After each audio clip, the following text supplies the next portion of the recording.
आई कमला बलान में कतेक पानी बढ़ गए।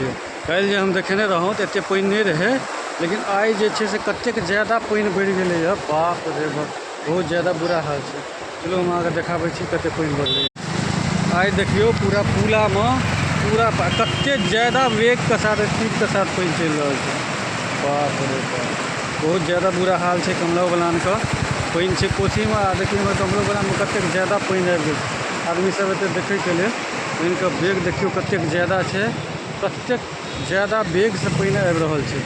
देखिए आई पूरा पुला का अथी तक में ठेक गया है। पूरा जतऽ से पुला देखिए पुला के ऊपरों में आबि गया है पानी में। देख सके छी पुला के ऊपर तक में पानी आबि गया है।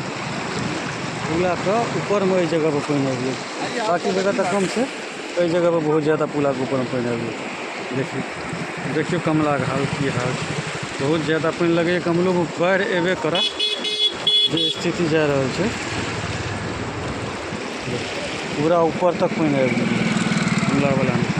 कमला बलान के सीधे कतेक आदमी देखे के लिए कतेक आदमी भीड़ लागल है।